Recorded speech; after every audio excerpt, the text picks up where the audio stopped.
Welcome to Journey to Glow, the podcast that brings you natural and holistic solutions to heal your skin from the inside out, and transformative coaching to help you awaken your inner healer so you can feel empowered and inspired on your journey to glow. I'm your host, Caroline Frenette, and every week I'll interview leading experts in the field of holistic medicine, green beauty, and leaders in the wellness industry. I am here to disrupt the conversation about beauty and healing. I'm here to challenge old beliefs and the narratives that are keeping us stuck. I know how challenging it can be to love ourselves and the skin we're in when we don't love what we see in the mirror. So together, we'll explore how to make self-care and self-love an intricate part of your journey. It's time to take the healing process into your own hands. Welcome to Journey to Glow.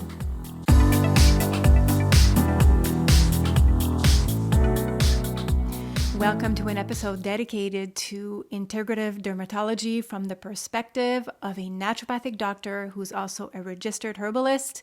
My guest is Dr. Julie Greenberg. Before I read her extensive bio and before we jump into this very interesting conversation, I just want to say, go get yourself a pen and paper. You're going to want to take notes. Otherwise, you can bookmark this interview. You can also save it in your podcasting app. I also want to remind you that on the Journey to Glow website, you can download 2 free guides. The first one is the Essential Radiance Guide, where I share with you my favorite essential oils for skincare and how to use essential oils safely and effectively.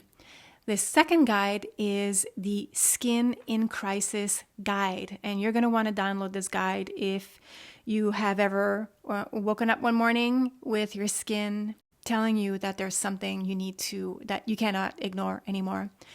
You'll find both of these guides on journeytoglow.com. And along with the Essential Radiance Guide, if you want to dive even deeper into skincare, especially if you have sensitive skin, you want to use essential oils, you might have rosacea or acne or psoriasis. I have been doing research for over 2 years to find the best essential oils to support healthy skin, and most importantly, to really give you a really strong base on how to use essential oils safely. You can get my Essential Oils for Skincare Masterclass also on journeytoglow.com.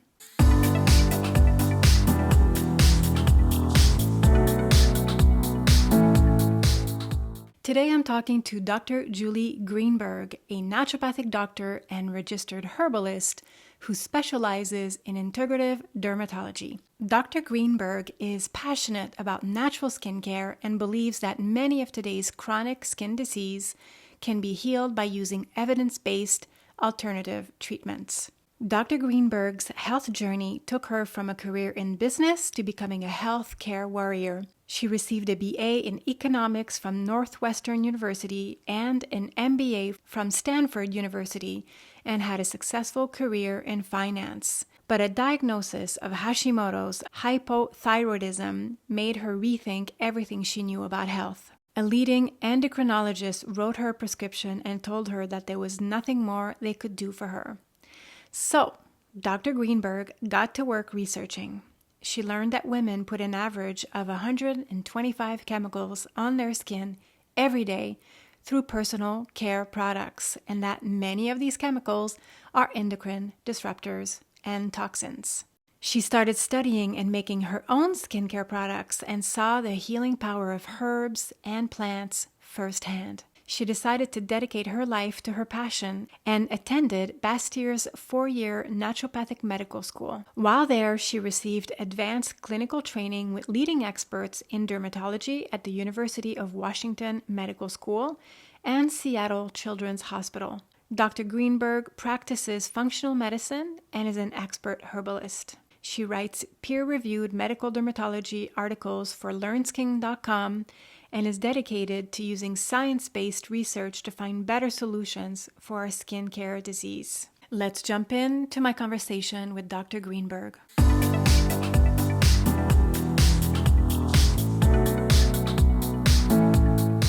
In your opinion, do you think that, because we talk about skincare and what we put on our skin and, toxins in our environment, and there are new brands now that are doing cleaner hair care products, but that last frontier for some of us is to let go of the highlights. And there is one company that I had found that I'm going to have to remember the name because I haven't gone in a year, but they were apparently launching this hair dye product with less chemicals, yet as performing, and it's not accessible to the consumer directly. You have to go to your hair salon. So they're going through the hair salon. It's going to come back to me. The name is just on the tip of my tongue.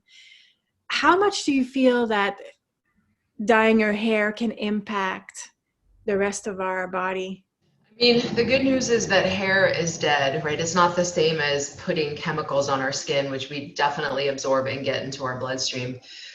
So I do think it depends on some level, how much is it touching the scalp? So if you're getting something like highlights where they're putting in foils and they're just painting it onto the actual hair, I think you're much better off. I mean, there's an issue of inhaling fumes, which, ironically, because of COVID, as patients, we're sitting there with masks, and it actually might be healthier for us going to the salon like this and wearing a mask because we're not breathing in all the toxic fumes from the salon. Okay. But I do think that it's much safer prospect to have something just touching the hair, which is dead anyways, than on the scalp. So like for me, because I get highlights, my least favorite part is the toner after the highlights, because that actually does get painted on my scalp and it just feels icky, and I'm always trying to negotiate with my hairstylist whether I actually need the toner or not.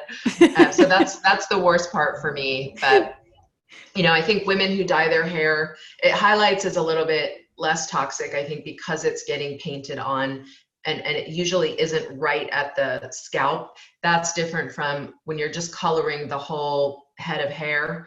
That usually does touch the scalp. So I think things that are away from the scalp are going to be better. I just remember the name of the brand. It's Rodolphe. Oh, it's a French brand then? I think he's Irish, but he picked a French name, and Okay. yeah. So anyways, hopefully we're going to get to have some new technology that enables us to cover a little bit of the gray. And at the same time, it's funny because COVID has forced me to rethink a lot of that stuff. Like I stopped putting nail polish. Actually, I had stopped a while back just because, again, it felt toxic to take it off. I'm like, how much is it absorbing through my nails? And then after a year of finding a more natural beauty for me, I'm okay with it. I'm accepting that my roots are halfway. It's like, it's fine. Everybody's in the same boat right now, except you. You have fresh hair. I do. I called it my COVID hair, right? We're all used to this COVID hair, which is not the hair we, generally had before. But, I also just went 6 months without visiting the stylist for a cut or color, and I cannot remember the last time I've done that. So yeah, it does shift our priorities. I stopped wearing nail polish years ago, unless it's like a really, really special event, for the same reason. I mean, they're toxic. And then, we do this thing in the cosmetics industry where we discover, or not just cosmetics, anything. We discover, okay, this chemical is really, really not good for us, like formaldehyde, in nail polish, or BPA in water bottles. And so consumers, there's enough kind of consumer swell that manufacturers have to take it out of the product, but they have to find something to replace it. And then a lot of times it turns out years later, that thing that we replaced it with is actually worse than the initial thing. So I know there's a lot of formaldehyde-free nail polishes and things like that, but I just decided, what, my nails, we breathe through our nails. And so to constantly have polish on the finger or the toenails, I mean, we are obstructing the ability for those nails to breathe. And I just felt that I wasn't going to do it anymore. And it's like you said, you get used to it. So now I'm completely used to not having polish on finger and toes. I don't have to go to nail salons. I don't have to sit there. I don't have to spend the money. I don't have to inhale the fumes while I'm there. Yeah. And, it's just really easy and normal now not to do any sort of polish. So yeah, I could feel it actually when I could feel it on my nails. Oh yeah, your nails will be way healthier without having polish. I think Oh we've yeah. all had that experience where you've had polish maybe on the toenails. It tends to stay a long time, and then you take it off, and the nails just kind of look wonky. They are gasping for air. Yeah. They want to be free. So Yeah. So what do you feel, I didn't think we were going to talk about this at all, but let's keep going. What do you feel are the biggest toxic burdens that are all around us that women need to be aware of, not just to heal their skin, but in general? I think that as particularly as women, we use a lot of different healthcare products throughout the day. And sometimes we don't even realize how much we're using, but there's soap, there's lotion, there's makeup, shampoos, conditioners, styling products. The list goes on and on. And it used to be about 10 or 15 years ago that women put an average of about 100 chemicals on their skin a day. We're now up to more like 130. So we're like a third up from that. And the numbers just keep going up. There's more products, there's more ingredients in the products. And it's a chronic low level toxic exposure that I don't think most women realize is going on. And our healthcare product industry is really really lightly regulated in this country. And so a lot of the chemicals that companies can put into products and sell here in the States are banned in, let's say, European or Australian, countries. And we just don't have the laws to protect consumers. And I think most women have learned, or a lot of people now, they're reading the labels on the back of their food. So before they'll put something in their cart, they will flip it over and then take a look and see, well, what's in there? Do I understand the names? Are these multisyllabic chemicals that I don't understand? Okay, maybe I'm going to pick, instead of a granola that has a list of 20 ingredients that I don't understand through, 2/3 of them, I'll just pick the thing that says, oats and almonds, and I know what that is. But we haven't trained ourselves to do that with our personal care products. And I think it's the same thing. I think it's really, if you don't understand what it is, or almost if you wouldn't be willing to put it in your mouth, you shouldn't be putting it on your skin. And so that's just that chronic, even low level of exposure day after day, minute after minute, I think really taxes the immune system even more than like you had a big exposure of something at one time and then your body just needs to like work to get it out. So that is one thing that I think is just poisoning women and children. And children, we put it on kids too. We slather them in stuff that's not good for them. And then the water. Water is a tough one because on one hand we hear you have to drink more water. You have to drink 8 glasses of water a day. And as naturopathic doctors, we say the goal is to drink half your weight in ounces. So if you weigh 120 pounds, your goal would be 60 ounces of water a day. And so water is good for you. And then on the other hand, we hear, no, water is toxic. There's so much in it. And both are true. And it's really hard to get clean water because we live on the planet. And unfortunately, the planet's water is contaminated. And it doesn't matter who you are or where you live. Polar bears in the Arctic have high levels of a lot of these toxins that have come through the water in their system and come through the flesh of like seals that they eat. So I think water is a tricky one, and there are ways to try to get to cleaner water. But between the water and the personal care products, I think those are the biggest and most chronic exposures that we're getting today. Do you have a water filter at home? I do. Personally, I have the Berkey filter. Okay. It's a standalone, if your listeners don't know, it's a standalone filter, so it's not connected to anything. And for mine, there's 2 units. So the top unit has charcoal carbon filters, and then underneath I have fluoride filters, because for my personal belief is that we don't need to add fluoride to the water. Yeah. And so I really like the Berkey. It's a little bit of an expense to buy it and the filters, but overall, it's much cheaper than bottled water. And with bottled water, you get the problem of plastic leach. So then you have to go to glass bottled water, which is expensive and heavy. But there's a lot of other options for installing home filters, like reverse osmosis systems will get everything out. But then you have to realize that it's also taking the minerals out of your water. And we get a good chunk of our minerals from the water. So if you have reverse osmosis at home, you need to add back in trace minerals at some point to make sure you're getting those minerals. Berkey has been coming up over and over again. And I love that you mentioned fluoride, because we do have an episode with Melissa Gallico, who wrote a book on fluoride. Is that the acne fluoride connection? Yeah. Yeah. Yeah, it's a really cool episode. I'm going to link it in the show notes, and it exposes one of the biggest pollution scandal in the United States, which is all connected to fluoride. And I thought that was fascinating. So she talks about some of her favorite filters as well, water filters. And so I love that you're bringing this to the conversation again, because some people might be listening and they've heard us say that before, but they haven't made the changes. And it's these little incremental changes that on the long run are going to have an impact, and that are worth investing our money. And yeah, sustainably too, sustainability, plastic water bottles, no, that's over. Another question popped up as you were talking about the toxic influence around our home. I'm wondering, how long do you feel that it takes for the body to completely cleanse itself of any toxic burden? And is it possible, or do we constantly have to be on the ball with cleansing heavy metals or just toxic burdens?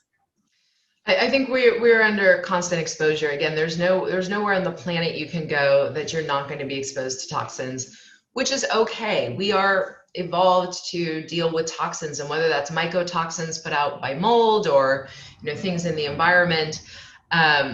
We have liver, we have skin, we have it's called the emunctory systems, which are meant for detoxification and expulsion of things. That's just a part of being alive. What the body couldn't have planned for is the levels of toxicity that we manufacture today. So I always talk to my patients.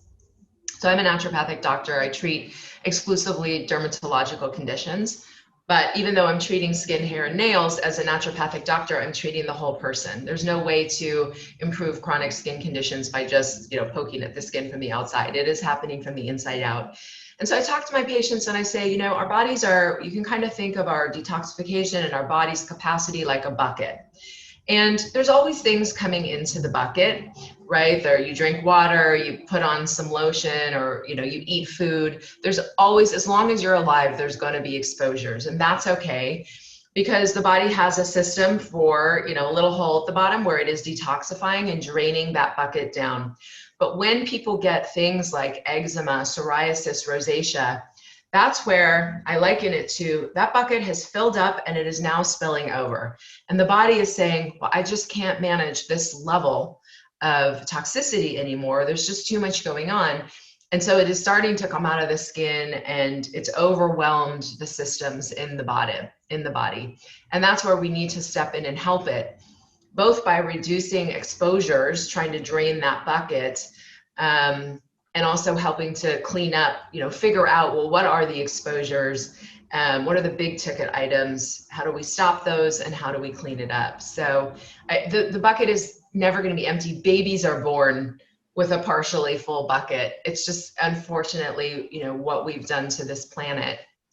And I don't think people always, there's a term like a liver detox, and it's almost like a meaningless term, because our liver is an organ of detoxification, and there are things that we can do to support it, but we're not really detoxing the liver. We're supporting the liver in its role to detox. And there's two phases of detoxification. One that involves, if your listeners have heard of like cytochrome P450 type enzymes, where actually the liver is taking substances, and sometimes it's actually making those substances even more toxic, because it has to make it water soluble to get it out of the body. And then phase 2 detoxification of the liver is where it binds it up and then tries to get it out of the body. And what happens sometimes is phase 1 detoxification, those cytochrome P450 enzymes can be working quite well in people, but the second phase of detoxification, which is terms like glucuronidation, are actually sluggish. And so the liver is actually trying to get these toxins out, trying to make them water soluble, making them into an intermediary state where they're actually more toxic.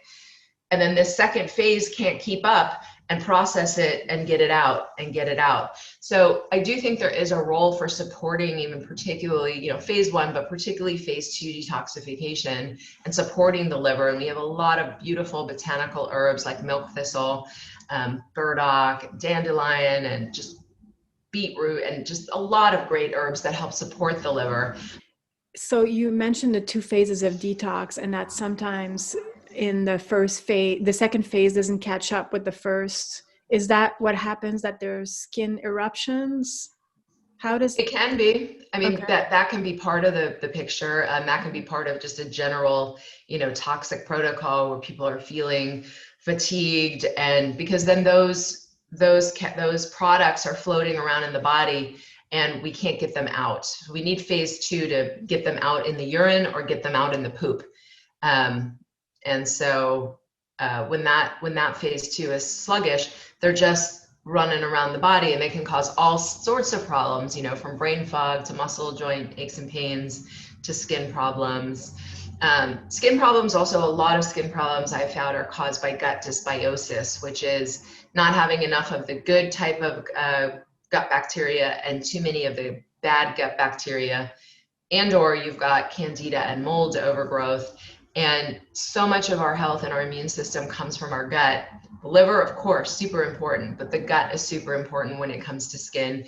And when it's not functioning properly, you're going to get skin problems.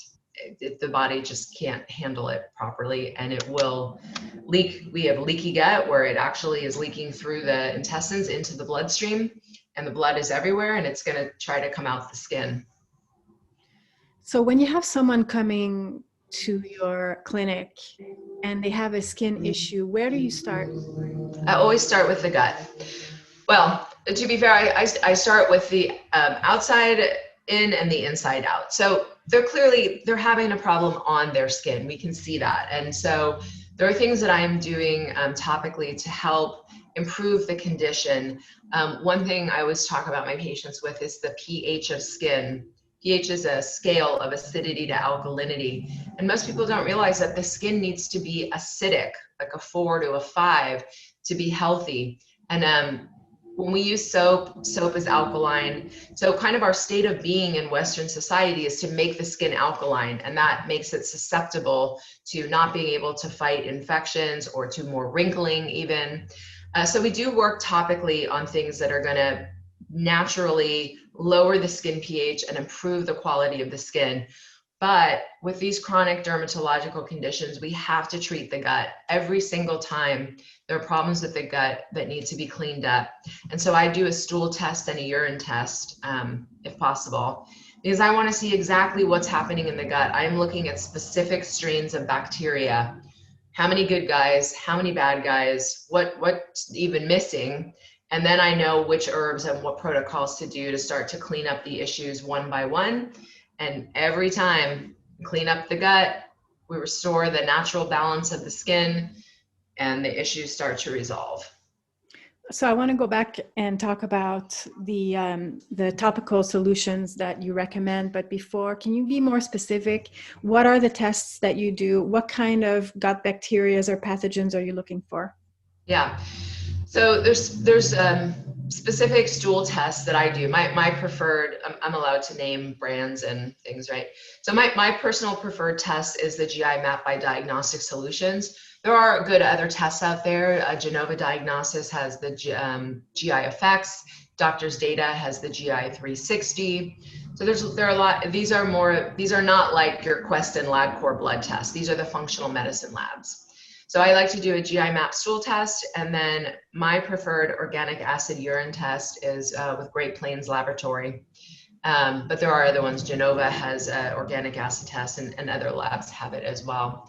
So specifically in the stool test gives me pages and pages and pages of results.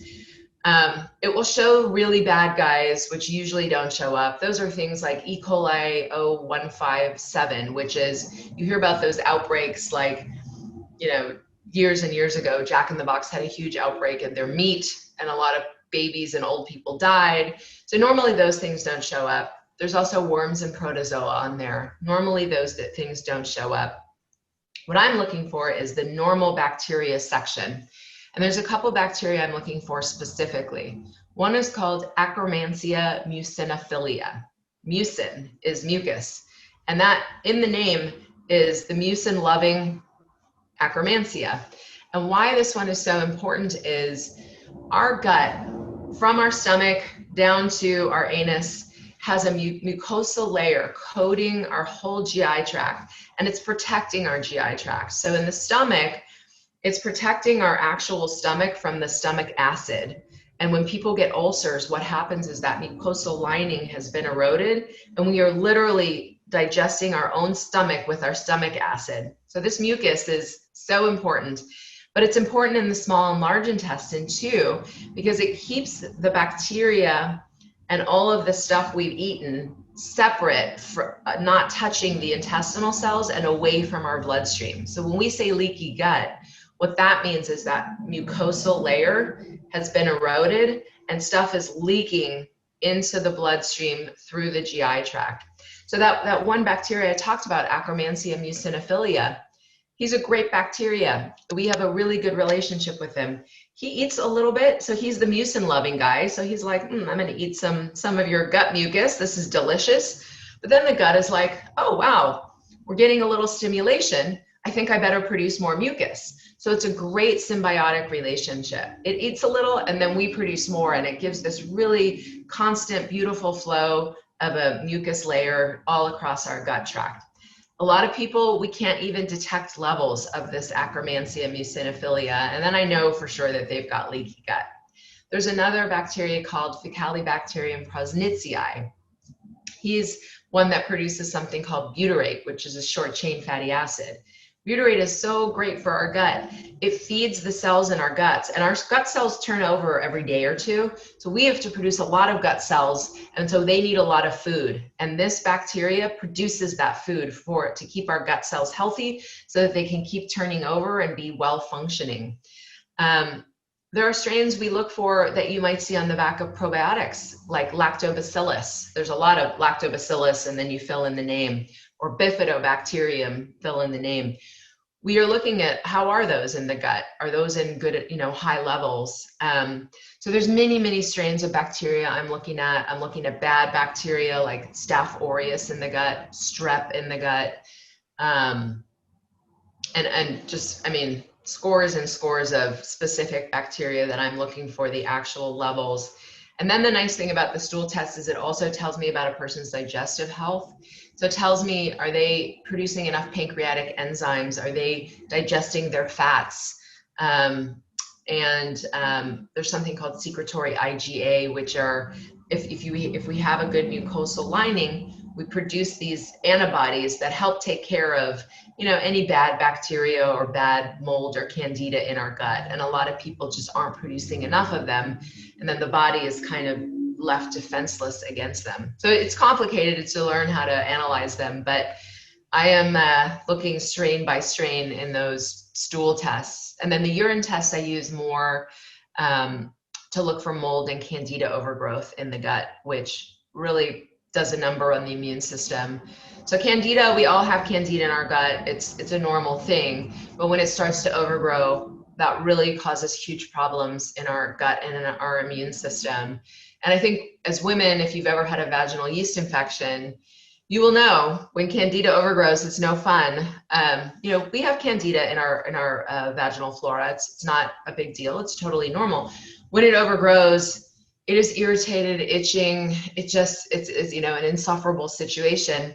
And if you can think of that happening in your gut, it's not a good situation. We have to clear up candida overgrowth. It suppresses the immune system, and it does us no favors. So those are some examples of what I'm looking for in the stool and urine tests.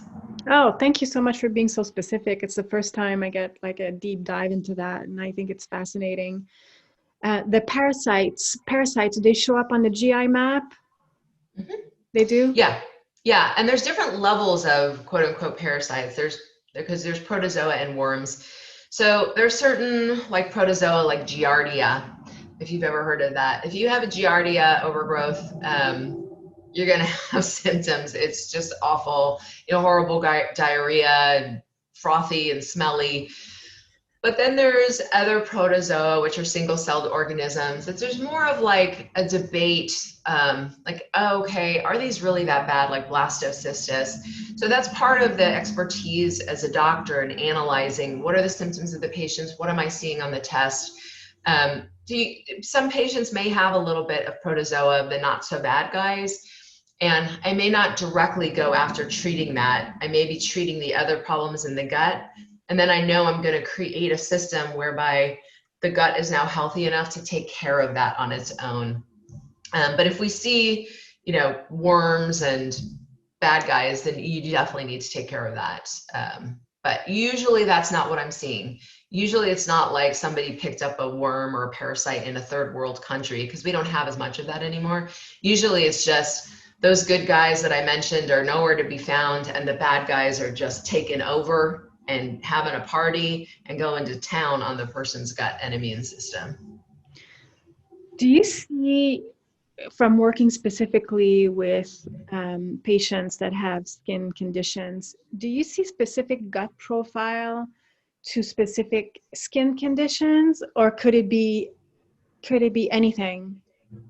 It's a very good question. And the research is still pretty much in its infancy. So when I do research trying to correlate, certain profiles with certain diseases, things will come up. So for example, when I see someone with acne, the gut bug called H. pylori is definitely on my mind. H. pylori is the thing that overgrows in the stomach, and it can actually cause the stomach acid to not be acidic enough, which means that we're not killing things off as they drop into our mouth. And if we haven't killed it in the stomach, well, the next stop is the small intestine. And they say, well, this is a great place to set up shop.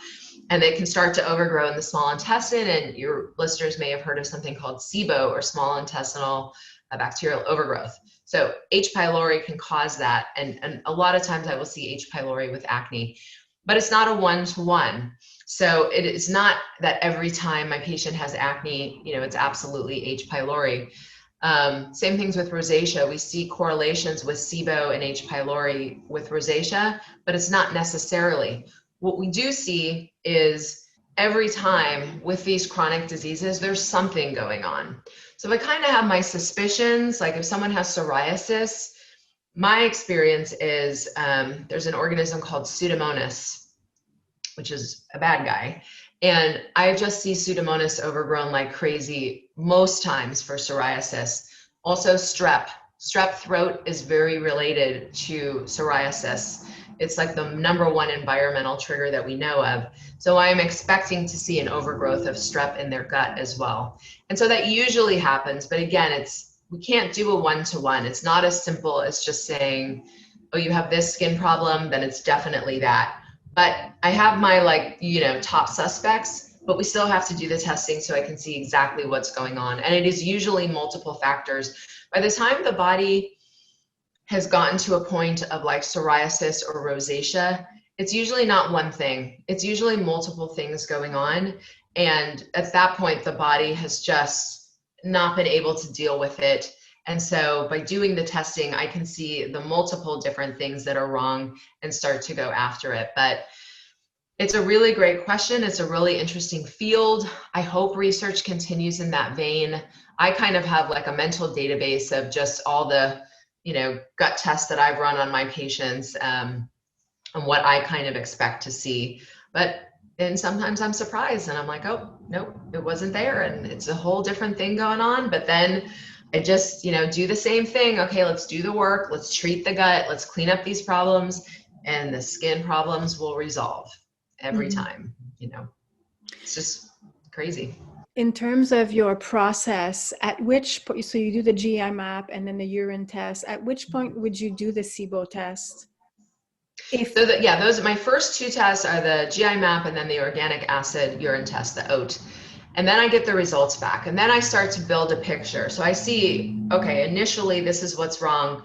But then I start to see things that worry me that maybe there's other things going on. So for example, on the GI map test, if I see that there's a high H. pylori and that there's a lot of overgrowth of the good bacteria and a lot of overgrowth of the bad bacteria, and they have symptoms like, I get bloated after I eat, or, I'm burping after I eat. If there's a lot of that, then I'm thinking there's a really good chance that you have SIBO. And that's where I'll say to the patient, okay, maybe we should be doing a SIBO test, and let's just see, is this overgrowth in the small intestine or in the large intestine? Because the SIBO breath test lets us know that it's up in the small intestine where we're not actually supposed to have a lot of bacteria. And so that, will be a different protocol. Sometimes on the organic acid test, if I see a lot of mold overgrowth in the gut, so not just Candida, but there's other species of mold like Aspergillus and Fusarium that can take a hold and start growing in the gut, then I get more concerned about something called mycotoxins, which are toxins produced by mold when they feel threatened by other bacteria and mold coming into their space.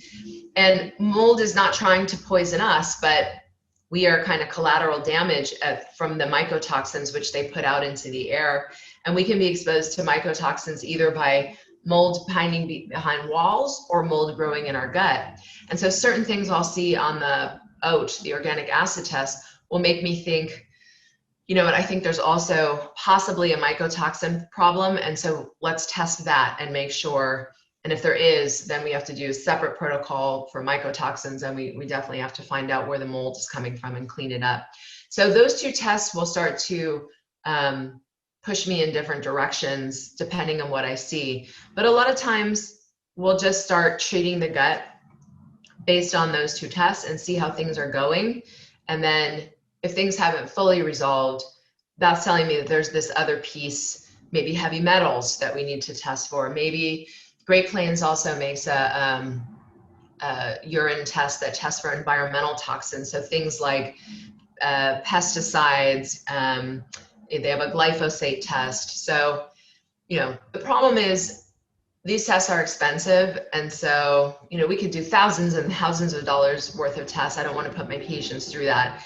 So we start off with the two basic ones and then try to do additional testing as funding allows and as needed based on symptoms or keys in the test that show me, like, I really think that there's some other big problems here that we need to address, or we need to find and then address. Mm-hmm.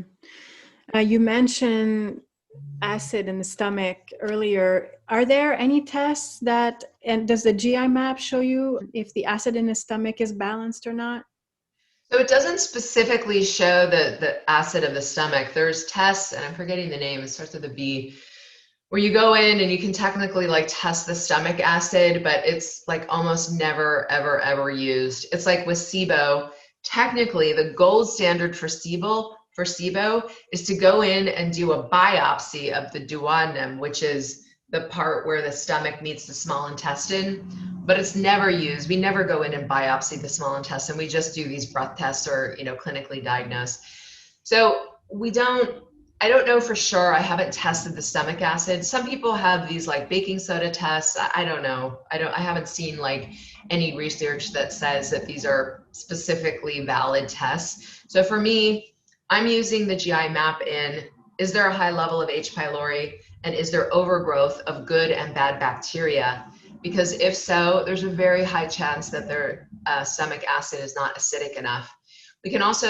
I also supplement sometimes with hydrochloric acid, HCl, which is, as it sounds, an acid. And so we can see, okay, if you take the hydrochloric acid with your meals, does it help? Is your burping less? Is your abdominal pain, your bloating, did that help to take the hydrochloric acid? It's possible that there could be too much acid and that would burn them, and then we would know, okay, low stomach acid is not your problem. But usually it is, and as we age, our stomach acid naturally kind of becomes less acidic too. So I can also look at the age of my patient, and if it's like a 70-year-old patient, I kind of know that their stomach acid is probably not acidic enough, and I can supplement with the HCl or make those assumptions. So unfortunately, we don't have a good, easy way to test the stomach acid.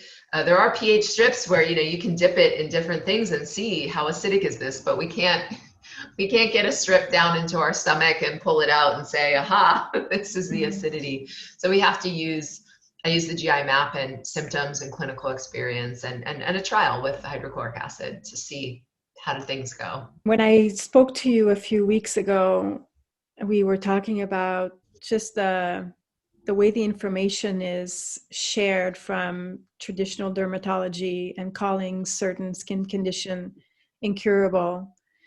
And we had a little bit of a conversation about that. And I had an insight actually, and I shot a video for my Instagram to share my insight because I realized that, yeah, I realized the limitations in terms of what people can really speak freely about what is possible.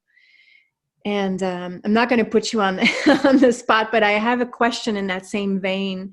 Mm-hmm. I'm just wondering, of all the people you've ever treated, and especially when it comes to either like the quote unquote incurable rosacea and the more difficult ones like psoriasis or eczema, have you ever had a case that you could not crack? Well, I haven't had a case where, that we couldn't make any progress on. Are there cases where we didn't get to 100%? Sure. And that can often be because either the patient didn't have the funds to keep testing. I could see the gut dysbiosis. We cleaned up the dysbiosis. There was improvement, not 100%. I know there's still an issue there, but the funds, there's an infinite amount of testing to do. We don't know all the toxins. Is it heavy metals? And then do you test the hair? Do you test the urine? Is it glyphosate? Is it environmental toxins? And there's a lot of different environmental toxin tests. Is it mycotoxins? Is it, bacteria that aren't coming out on the GI map? I mean, there's so many things that can be going on in the body that funds and the limitations of testing at this point may not be able to elucidate every single thing that's happening to that person. But usually, even just with that fundamental gut work, we can make huge improvements in the conditions. And in the conditions that you mentioned, that conventional medicine kind of shrugs its shoulder and says, for psoriasis, conventional medicine will say, oh gosh, we have so many options to, help with your psoriasis. We're going to inject you with these biologic drugs and it's going to suppress your immune system and the psoriasis is going to go away. And it is true. There are a lot of options now for psoriasis to take immunologic suppressants for the rest of your life, and your plaque psoriasis probably will respond and go away, but you've suppressed your immune system and now you've put yourself at risk for all these other things. So, there wasn't any part of a root cause. It's just the body is yelling, we have a problem, and you've put your fingers in the ears and gone, la, la, la, la, la, I don't want to hear about it. And, you just suppressed the body's response, but you haven't fixed the problem. I really think that people can get far, very far by addressing the gut. And again, the topical issues, rebalancing the skin pH. For most of the skin conditions that I see, there are problems where it is more difficult. And I would say something like hair loss is a much more challenging condition to try to treat for me than any of the skin conditions, because hair loss takes so long, right? It's not an immediate thing. With the skin, I have 1 month protocols, and we know, is it working or not? We see a huge difference or we don't, and either this thing is working or we have to change tacks. With the hair, it really takes 6 to 12 months to really know, and this is true for conventional or botanical medicine. So minoxidil is the topical, foam that people put on their scalp that really actually has good levels of regrowth. Now, the minute you stop using the minoxidil, the hair will fall out. But even the minoxidil, you have to use for 6 to 12 months to even know if it's working. So hair is a toughie because it just takes so long with the protocol to even know if it's working. Like, okay, let's try this for 6 months, right? And if at 6 months it's not working, then we'll change tacks. I mean, that can go on forever and ever. So for me, I like skin problems better than, not all hair loss. Some hair loss, we immediately find, okay, you're low on iron, your thyroid is off, we can fix that immediately. But when we do all that basic lab work and that's not it, that's a much more challenging thing for me than really almost any of the skin problems. Oh, wow, that's fascinating. And for hair loss, you just mentioned looking at the thyroid and iron levels. Do you do blood tests? What kind of tests do you do for hair loss? Yeah, so for hair, well, I'm always going to treat the gut, right? So I do want to see what's happening in the gut because we can get a lot of malabsorption. When we get this dysbiosis in the gut, too many bad guys, too little good guys, we're not a proper and leaky gut. We're not properly absorbing the nutrients from the food we're eating. So you may be eating a really great diet and you may be eating enough iron and all of these things, but you just might not be able to absorb it. We have to treat the gut to fix that. Thyroid, autoimmunity, it all comes from the gut. So I'm still going to start with the gut. But with hair loss, yeah, I mean, I want to check and see. Um, and it's not just iron, it's an iron panel. So I do iron and total iron binding capacity and ferritin. So I tell patients when we're looking at iron, ferritin, they're related. So iron is like your checkings account and ferritin is like your savings account. So I need to look at both in the blood work. Your iron is like what's rolling around your body and is readily accessible. So that's like your checking account. We want to see like how much do you have in your checking account? Can you cover rent and food and car insurance this month? So that's going to be the iron level. The ferritin is your savings account though, because next month, what happens if all that, you pay all those bills? Do you have money in your savings account to fall back on? And that's the ferritin. So sometimes we may see that the iron levels are actually really good, but when we check the ferritin, it's really low. And that means people have been pulling down from their savings account, from their ferritin, to get the iron into their blood, but their iron is about to go low.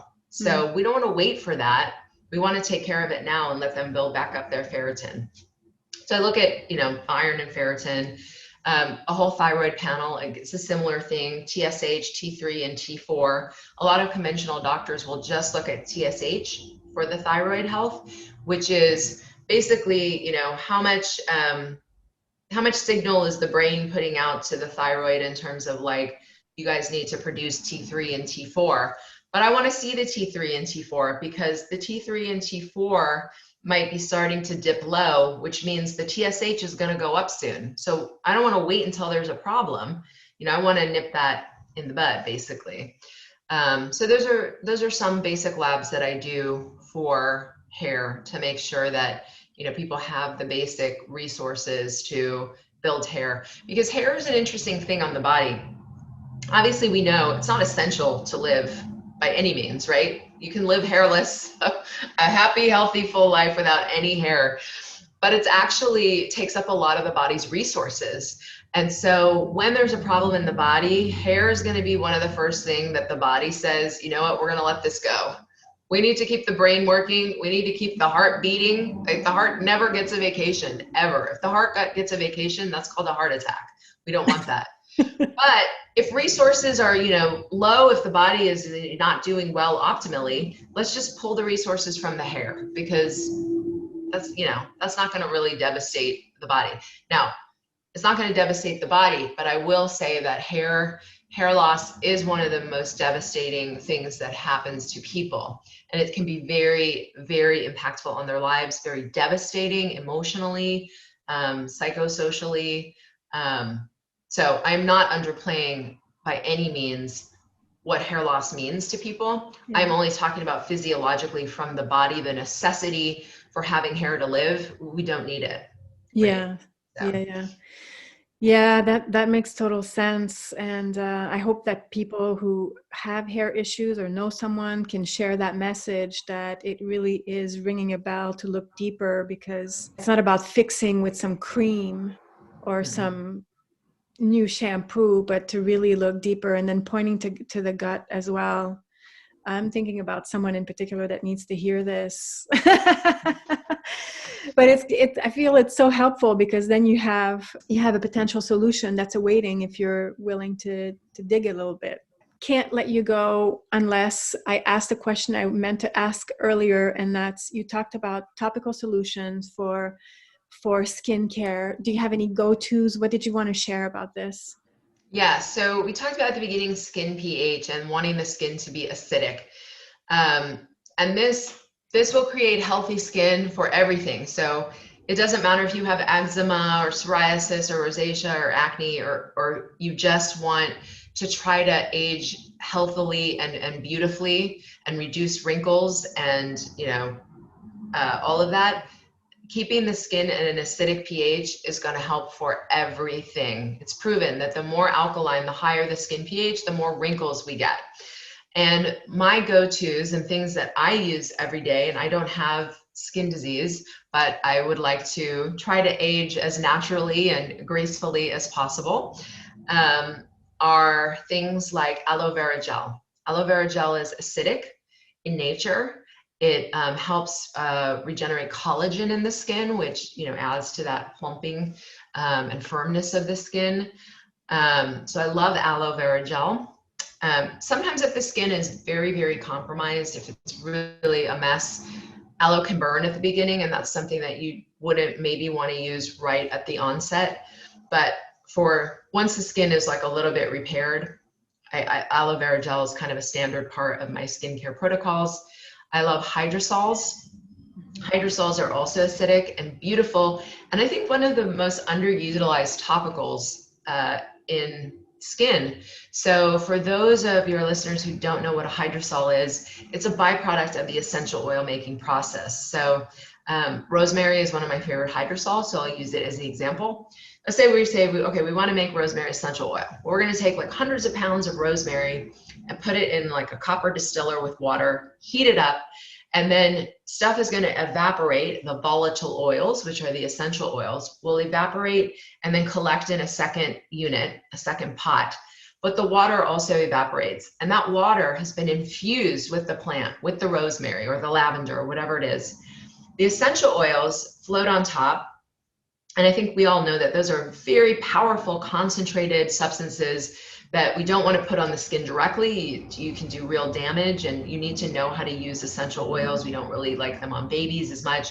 They can be toxic to pets. It's no joke. These are powerful substances. Yep. But the hydrosol, this water that has been infused with the plant, is both gentle and powerful. And so you can use it daily. You can use it on babies. You can use it on pets. And I use hydrosol every day, head to toe. It's just a wonderful, gentle, but powerful product that is good for the skin, that reduces pH. Apple cider vinegar is a good one that most people have in their cabinets. And I usually start patients on a dilution, 50% water, 50% apple cider vinegar. Or if we're treating a condition, you can do like 50% hydrosol with 50% apple cider vinegar. And it's just really acidic. It doesn't smell great, but it's actually really good for the skin, and it will kill like Staph aureus on the skin and other pathogens. So those are some just basic, easy to use things that are actually good for your skin, as opposed to steroids, which may reduce the inflammation, but are not good for your skin and not good for you. And then I love carrier oils as a fat to put on the skin. Pomegranate seed oil is one of my favorite facial oils. It's very expensive, otherwise I would use it all over, but reserve that one for the face usually. And then there's great things like shea butter and mango butter and just lots of great carrier oils to put on the body that adds a protective layer to the skin. So I'd say those are my like go-to, good for the skin and heal the skin and get rid of the bad guys on the skin. Well, that's great. How do you use your aloe vera though? Because how do you use it? Just straight. So one of the companies that I love is a company called Mountain Rose Herbs. Okay. They're in Oregon. They have very high quality products, and they make great high quality essential oils. They batch test all the oils, and you can ask for like specific batches testing to know exactly like what constituents are in it. Yeah. They make a great aloe vera gel. Aloe vera gel is not supposed to be that green gloopy thing from the 80s that you would get at the drugstore. It's white, it's very watery, and I just take it, I keep the big container in the fridge, and I have a little 1 ounce pump dispenser that I have in the bathroom, and I just pump it and put it all over my face and body every day. The only thing I'll warn is, so I don't like lotions. Lotions are emulsions of oil and water. Yeah. So if it's a lotion with aloe, because the problem with lotion is in order to get the oil and the water-based products to come together and stay together, you need emulsifier. And once you have water in a product, you need preservative. And so when you're using a lotion-based thing, the top products are gonna be water emulsifier, preservative, and then whatever oil is being used. So that's why I keep my water-based products and my oil-based products separately. I don't need emulsifier and I don't need preservative. My skin doesn't want it. My body doesn't want it. Parabens, which a lot of people know are endocrine disruptors, right? Those are preservatives. That's why they're in there, is to keep the oil and water together. So I just use the aloe vera straight because that's a water-based product. And then I'll use the like pomegranate seed oil separately. That's the oil-based, the fat-based one. And when you keep them separate, you don't need emulsifier and preservative. So okay. That's why I don't look for products with the aloe in it, because then usually it's going to be like a lotion. Oh, got it. Okay. Okay. And I have so many carrier oils here. I'm looking on my shelf over there. But that's one I don't have, pomegranate. I'm wondering if you can recommend a brand, because I have access to some really good organic oils, but I'm learning more and more. And for example, I just learned that rosehip really needs to be CO2 extracted in order to have that full potency. And that's from an interview I heard with the founder of Pi Skincare, and she got into that whole process. So I bought her rosehip, and it is red, and it is gorgeous, and it smells exactly like the rosehip that I have on my rose bush that I crushed and smelled. The rosehip I was buying from reputable organic companies do not look like that. They do not smell like that. So there's a little bit of research to be made to make sure that our carrier oils, sure, they can be organic and from a reputable company, but do they really know how to extract it for pure potency for skincare? And is pomegranate one of these oils that it really needs to be extracted in a way that we have its maximum efficiency? And I'm looking at all the hydrosols that I have everywhere around here. I'm a big fan of hydrosols. Right now, my favorite is sandalwood. I have sweet fern too, and I have tuya, which is by my bed. I don't use it for my face because it's a little too strong, but it's red cedar, and you can purify a room with that, and it's phenomenal. Yeah.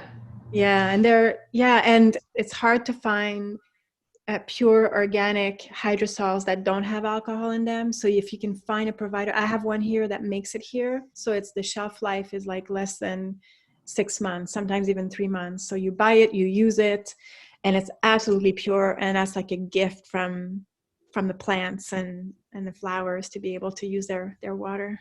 Yeah, and a tip for extending the life of your hydrosols and oils is like I said, I have the bigger bottles I keep in the fridge, and then I have smaller, like 1 ounce dispensers in the bathroom. And so I fill it up, so they're at the ready in the bathroom, but the bulk of it is sitting in the fridge, and that will extend the life of it. Because you're right, it's without preservatives and chemicals, these are natural things. They are not going to last forever, but keeping them cold can help extend their life. Yeah, and if you buy a big bottle, I buy like a liter of rose water. Yeah. If it's halfway, you want to switch it so that you don't have all that air. Like you want as little air as possible, put it in the fridge or in a really dark, cool storage place. And all things I've learned by making mistakes and opening a bottle one day. It's like, ooh, I don't think neroli is supposed to smell that way. Exactly. Yeah. If it doesn't smell good, just throw it away. It's off. So yeah. Well, you have glowing skin, so you're obviously a living example of your principles. Thank you so much for everything you taught us today. It was just like, I feel like you're an encyclopedia, and we got to chapter 1. Tell us your website and how people can find out more about your work. So my website is integrativedermatologycenter.com. And I am a naturopathic doctor who's licensed to see patients in California, Oregon, and Washington. If you are in other states or other locations, I might be able to work with your healthcare provider, but I can't see patients directly outside of those states.